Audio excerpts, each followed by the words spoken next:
Welcome back, everybody, to the Fever for a look at this next week's games. And doesn't get any bigger than the Silver Spurs game with only 2 weeks left in the season, George. This one not merely about playoff spots or anything like that. It's going to be about rivalry and pride.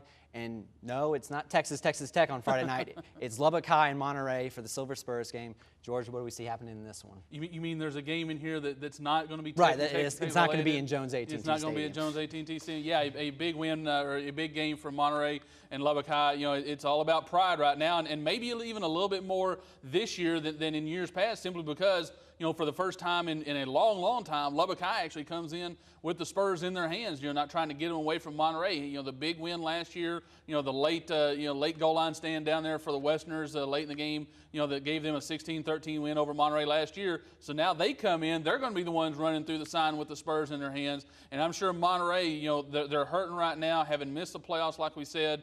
But, you know, pride is a wonderful thing. Pride will get you up for a big game like this, and it's going to be a big one for both teams. I think Lubbock High's got the advantage in the skill position guys. I think their speed on the outside is going to be better than Monterey's. But Monterey has the ability sometimes to be able to cover some teams. I think where this one comes down to is going to be along the offensive and defensive fronts. You know, I think Monterey, you know, as much as they've struggled offensively, I think they're just probably a little too physical for a banged-up Lubbock High team that's had some injuries and has had to run so many different people in and out there on the lines. I'm going to go with Monterey to get the Spurs back this year. All right, Monterey, Lubbock High, the second of two games you can catch on LISD TV for Friday Night Football. The first one will be San Angelo Central and Coronado playing the early game out at Lowry Field. Can Coronado keep going, maybe get that playoff spot if everything goes their way? Yeah, I think so. I think you're talking about two factors that are going in Coronado's favor. One, you know, they're still alive for the playoffs, and I'm sure they know that, so I'm sure they're going to play that way. But two, you're talking about a Central team that just lost to Lubbock High. Central is 0 in the district, really struggling offensively, really hard to stop anybody with their defense, and they're going up against, you know, the best passing attack in the district and one of the most high-powered offenses in the district. The early game, you know, Coronado played the early game 2 weeks ago at Lowry and dismantled Tascosa. Tascosa is a much better team than Central is, so I think Coronado puts this one away early. Look for the Mustangs to keep their playoff hopes alive. All right, Friendship, again, we've mentioned, undefeated, rolling through that district. They're going to have their biggest test now. This is something they've probably been looking at, or won't admit they've been looking at all season. Going to Abilene Cooper, that's going to be a big game to maybe decide this district. It will decide this district, and it got a little interesting this last week. You know, like we said, Friendship, you know, struggled to win. Well, you know what? Cooper did the same thing. They went to Big Spring and struggled to win, only winning 21-17. But the big thing to come out of that one was their standout tailback, Eamon Pimpton, left in the first half with, you know, I read one report said it was an ankle injury. Talked to Brad Davis, he said it was a knee injury. So, you know, it'll be interesting to see if he's able to play, because he makes a big difference with Abilene Cooper. You know, someone once said, you know, you want me to predict who's going to win? Well, tell me who's going to play. If Eamon Pimpton plays, you know, I think you give the edge to Cooper. But if he's hobbled, even if he's hobbled right now, he's not going to be as effective as he was. And I think that does a lot with Cooper. I think it levels the playing field a little bit. So even if he's hobbled, I'm going to go out on a limb. I say Friendship, the way they're playing, they go to Shotwell Stadium, they get the win this week. Estacado and Dalhart taking on the battle in District 1-3A. This is one we thought at the beginning of the season this could be for the top of that district. Now it might be just to stay in the playoff hunt. Yeah, now it's for playoff survival after Estacado dropped the decision to Cooper. And credit Cooper, you know, we didn't talk much about them, but Cooper played an outstanding game against Estacado. Big goal line stand late. But now Estacado's got to go back up to Dalhart and play a Dalhart team that blanked Levelland this last week. So it's going to be a big game for Estacado. We'll see what kind of maturity they have right now, the Matadors, to being able to handle all this adversity and go up, coming off this disappointing loss, and go up to Dalhart and get that win. But I'm going to go with Estacado. I think the Matadors go up there and keep their playoff hopes alive this week. Idalou, of course, they lost a game to Littlefield 2 weeks ago. They look to try and stay in second place in District 3-2A, taking on Abernathy. Abernathy could actually jump them with a big win over them with the Wildcats.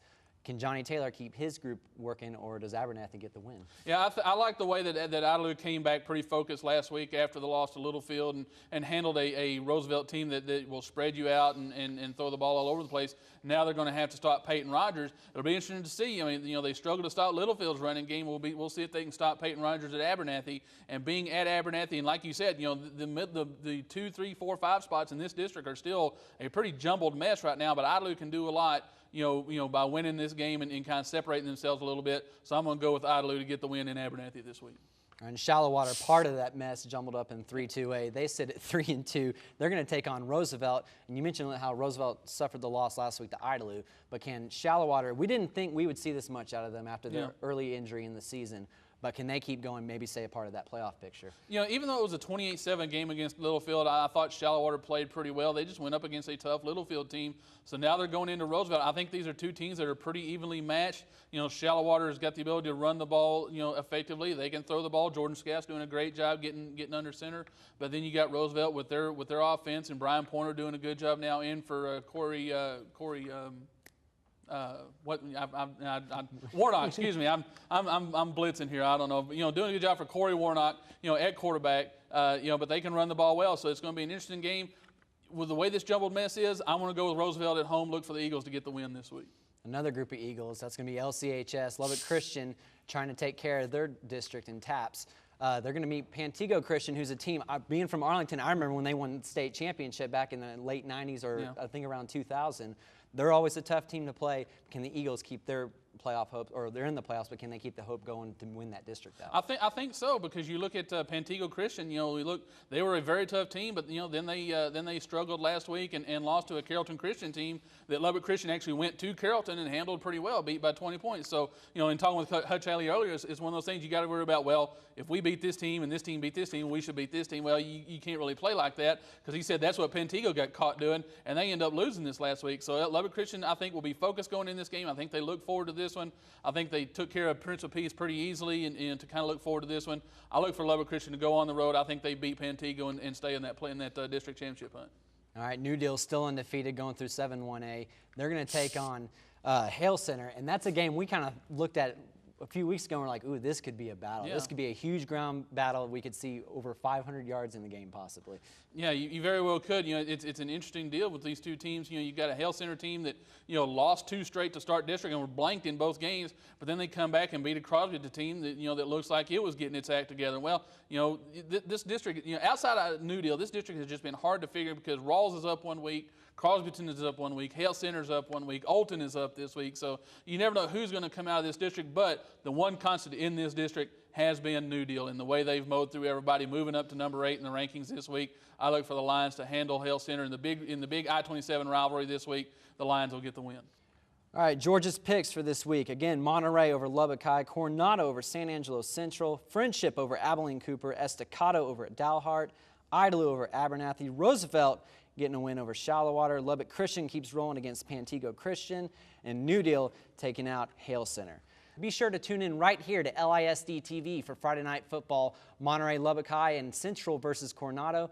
You can catch the live scoreboard on LoneStarVarsity.com for all your news, highlights, scores, and more. If you want to email George and I, you can email us at sports@LubbockOnline.com. We'd like to thank Coach Haley from Lubbock Christian for stopping by. For George Watson, I'm Travis Cameron. We'll catch you right here next week on the feed.